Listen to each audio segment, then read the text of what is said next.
Hey lovely people, welcome back to my channel Ranita Coaching Center, the only Sahara for DLED pupil teachers। इस video में हम solve करने वाले हैं SLM DLED second year school leadership and management का PYQ और इसके साथ साथ मैं कुछ आपको इम्पॉर्टेंट क्वेश्चंस भी बताने वाली हूँ, तो ध्यान से देखना। इसके already MCQ video 50 most important MCQ video मैंने कवर कर दी है।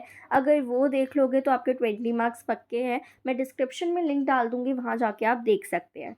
तो चलो सबसे पहले पेपर पैटर्न देखते हैं। 3 घंटे का पेपर होने वाला है। मैक्सिमम मार्क्स 75 रहेंगे। 4 पार्ट होंगे इसके। ठीक है, पार्ट 1 में आपको 10 क्वेश्चंस देखने को मिलेंगे MCQ। ठीक है, 10 MCQ होंगे। हर एक क्वेश्चन 1 मार्क्स का होगा। देन पार्ट 2 पे आपके पास 5 क्वेश्चन होंगे असर्शन एंड रीज़न के, और हर क्वेश्चन आपका 2 मार्क्स का होगा। पार्ट 3 में आपके पास 8 क्वेश्चंस होंगे, जिनमें से आपको 5 क्वेश्चंस अटेम्प्ट करने हैं और हर एक क्वेश्चन आपका 3 मार्क्स का होगा, और आपको इन क्वेश्चंस के आंसर 100 वर्ड्स में करना है।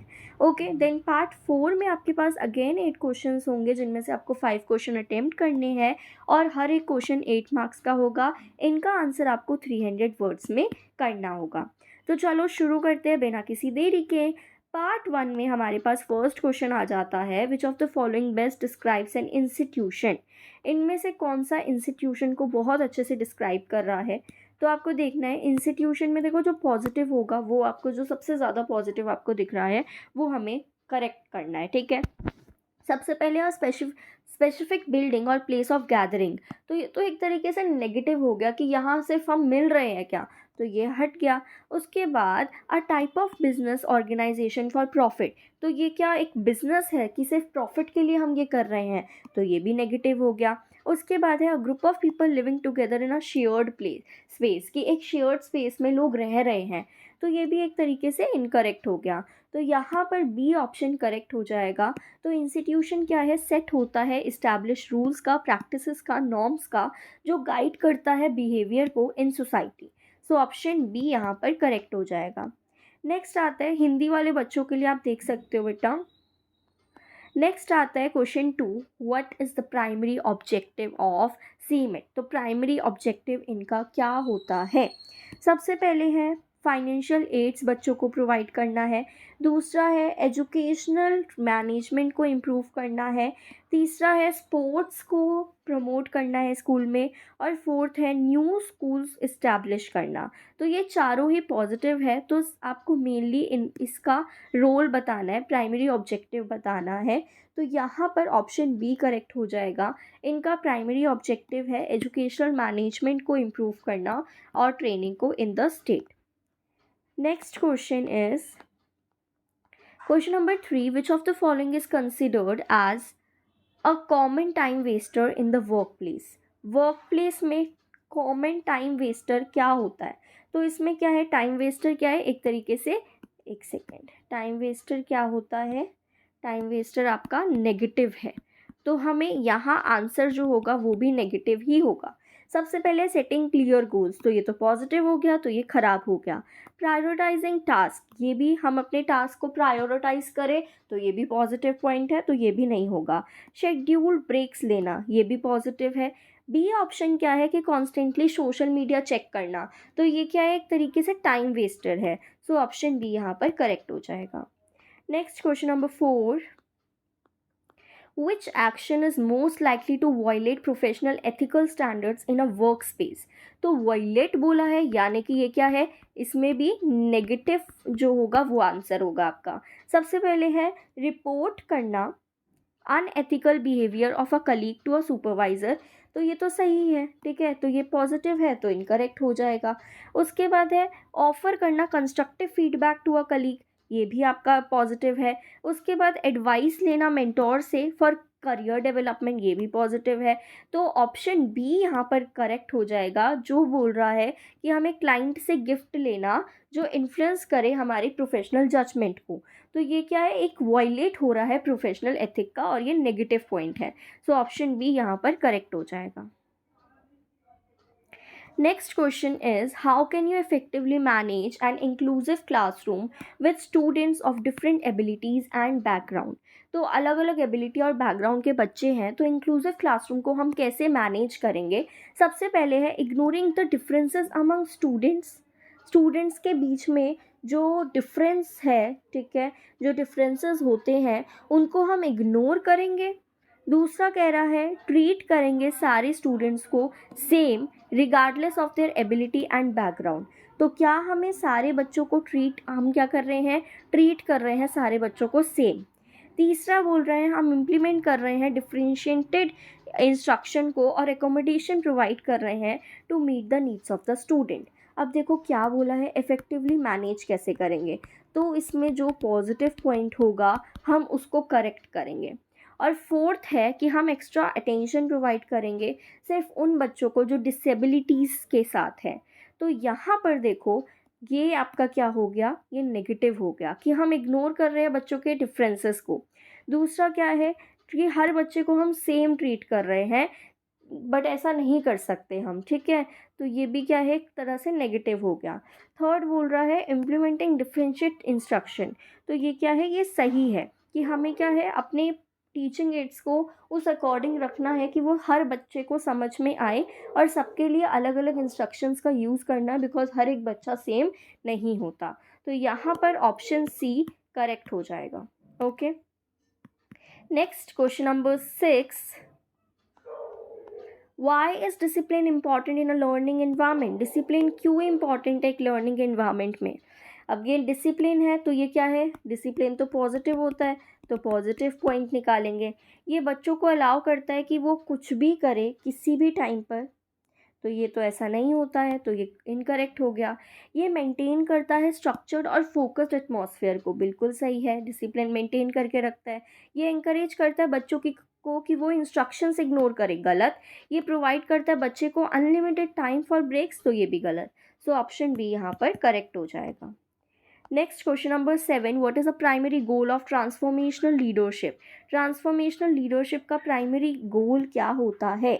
सबसे पहले है to maintain the status quo? No. To inspire followers to exceed their own self-respect for the sake of the organization. So option B यहाँ पर correct हो जाएगा। Next question 8, which of the following is considered a key element of the communication process? Key element कौन सा है इसमें? Encoding, decoding, feedback, all of the above। तो all of the above क्योंकि तीनों चीज़ें आती है इसमें। देन वी हैव, अब देखो कि 9th क्वेश्चन और 10th क्वेश्चन आप खुद से सॉल्व करके कमेंट में बताओगे इसका आंसर। 9th क्वेश्चन है इनमें से कौन सा प्राइमरी ऑब्जेक्टिव होता है मिड डे मील स्कीम का? पहला है कि रोड इंफ्रास्ट्रक्चर इम्प्रूव हो रूरल एरियाज़ में। दूसरा है कि बच्चों को फ्री टेक्स्ट बुक प्रोवाइड करा जाए। तीसरा है कि स्कूल अटेंडेंस बढ़े और न्यूट्रिशन लेवल बढ़े बच्चे के अंदर। और फोर्थ है कि वोकेशनल ट्रेनिंग बच्चों को प्रोवाइड करी जाए। तो मिड डे मील का प्राइमरी ऑब्जेक्टिव क्या होता है, इसमें आपको ये बताना है। जल्दी से कमेंट करके बताओ 9th का answer. Then we have question number 10, which of the following is a feature of an effective school management information system? इनमें से कौन सा फीचर है एक effective school management information system का? सबसे पहले है मैनुअल ट्रैकिंग, कि हम मैनुअल ट्रैकिंग कर रहे हैं स्टूडेंट के परफॉर्मेंस की। दूसरा रियल टाइम एक्सेस हो रहा है स्टूडेंट का और स्टाफ डेटा का। पेपर बेस्ड अटेंडेंस सिस्टम या लिमिटेड एक्सेस टू स्टूडेंट्स। तो क्वेश्चन नंबर 9 और 10 को आप कमेंट करोगे कि इसके आंसर क्या होंगे। नेक्स्ट हमारा आ जाता है पार्ट 2, जिसमें हम एजर्शन एंड रीज़न देखेंगे और हर एक क्वेश्चन आपका 2 मार्क्स का होगा। एजर्शन फर्स्ट हमारा आता है एजर्शन कि हर एक स्कूल जो है, स्कूल हेड जो है, उनको इंश्योर करना है स्कूल मैनेजमेंट कमेटी के इन्वॉल्वमेंट को in the preparation of school development plan. तो ये तो बिल्कुल सही है, ऐसा ही होना चाहिए। रीजनिंग में क्या बोल रहा है कि जो इन्वॉल्वमेंट है एसएमसी की, यानी कि स्कूल मैनेजमेंट कमेटी की, in preparation of school development plan, ये प्रमोट करेगा कम्युनिटी पार्टिसिपेशन को एजुकेशन में, जो और ज़्यादा वाइब्रेंट और सपोर्टिव लर्निंग इन्वायरमेंट प्रोवाइड करेगी। तो ये भी बिल्कुल सही है। तो और रीज़न भी हमारा सही है। तो ऑप्शन कौन सा करेक्ट हो जाएगा कि दोनों ही ए और आर करेक्ट है और आर करेक्ट एक्सप्लेनेशन है एजर्शन की।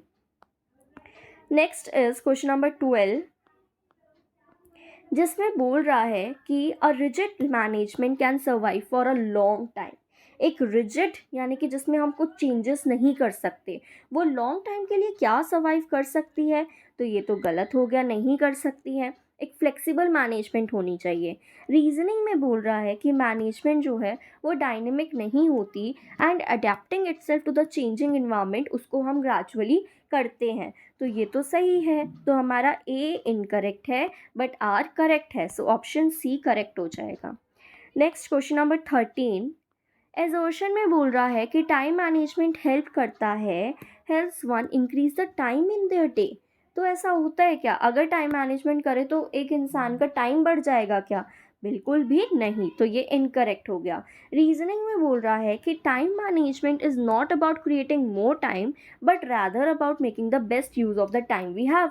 बिल्कुल सही है कि टाइम मैनेजमेंट का मतलब ये नहीं होता कि हम ज़्यादा टाइम बना रहे हैं। इसका मतलब होता है कि जितना टाइम हमारे पास है उस टाइम को हम बेस्ट यूटिलाइज कर रहे हैं। तो यहाँ पर भी ए इनकरेक्ट है, आर करेक्ट है, सो सी ऑप्शन करेक्ट हो जाएगा। क्वेश्चन नंबर 14 और 15 का आंसर आप खुद बताएंगे कमेंट करके। 14th में बोला है कि एजर्शन है to contribute to comprehensive and continuous development of a child personality, teamwork को प्रमोट करना चाहिए। ठीक है। रीजनिंग में बोल रहा है कि सारे टीम मेंबर्स जो है वो सेम होते हैं, जो हेल्प करता है सिमिलर ग्रोथ में सबकी। तो इसका आंसर बताओगे इन ऑप्शंस को देखकर। नेक्स्ट क्वेश्चन नंबर 15 बोला गया है, एजर्शन में कह रहा है कि ग्रुप डिसिप्लिनरी प्रॉब्लम जो है वो बहुत ज़्यादा सीवियर होती है देन इंडिविजुअल डिसिप्लिनरी प्रॉब्लम। ठीक है। रीज़न क्या बोल रहा है कि it is easier to positively influence the decision of an individual, कि हम एक इंडिविजुअल के डिसीजन को इन्फ्लुएंस कर सकते हैं पॉजिटिवली, लेकिन ग्रुप डिसिप्लिनरी प्रॉब्लम जो है वो ज़्यादा कॉम्प्लिकेटेड होती है as compare to individual disciplinary problem. तो इनमें से देखो आप कौन सा आंसर करेक्ट होगा और जल्दी से कमेंट करो। उसके साथ साथ अगर आपको डाउट हो रहा है एसएलएम में, नहीं आपको समझ में आ रहा है और आपको कंप्लीट गाइडेंस चाहिए जो आपके मार्क्स को बहुत अच्छा बना दें, तो हमने आरसीसी ने कोर्स लॉन्च करा है एसएलएम का। आपको डिस्क्रिप्शन में लिंक मिल जाएगा, उसमें आपको यूनिट वाइज नोट्स मिलेंगे जो कि बहुत ही अच्छे तरीके से फ्रेम कर रखे हैं और वो मैंने खुद करे हैं। सेकेंडली आपको एक पूरी वन शॉट वीडियो मिलेगी जिसमें 2 घंटे में पूरा सिलेबस कवर हो जाएगा आपका, और वो भी इम्पॉर्टेंट टॉपिक्स सारे होंगे। थर्डली आपको मिलेगा PYQ विद आंसर की। फोर्थली आपको मिलेगा उसमें इम्पॉर्टेंट क्वेश्चन जो आपके पहले पेपर में आए हैं, उनमें से 99% पेपर इम्पॉर्टेंट क्वेश्चन से ही आया है। उसकी प्रूफ वीडियो मैं बहुत जल्दी अपलोड करने वाली हूँ चैनल पर, तो चैनल को सब्सक्राइब कर लेना और वो वीडियो ज़रूर देखना। साथ ही साथ आपको मिलेगा मॉक टेस्ट जो आपके पेपर के अकॉर्डिंग फ्रेम होगा, पेपर पैटर्न के अकॉर्डिंग फ्रेम होगा पूरा मॉक टेस्ट। साथ ही साथ आपको मॉक टेस्ट को चेक भी करा जाएगा और आपको बताया जाएगा, अगर आप हमें PDF बना के भेजते हैं तो आपकी मिस्टेक्स भी हम बताने की पूरी कोशिश करेंगे। और साथ ही साथ आपको मिलेगी कंप्लीट डाउट सेशन, यानी कि आप कुछ भी डाउट अगर आपको होता है तो आप हमें व्हाट्सएप कर सकते हैं और क्लियर कर सकते हैं अपने डाउट को। तो चलो अब मैं मिलती हूँ आपसे नेक्स्ट वीडियो में, नेक्स्ट पार्ट में, जिसमें हम इस क्वेश्चन पेपर का पार्ट 3 सॉल्व करेंगे। चलो बाय बाय।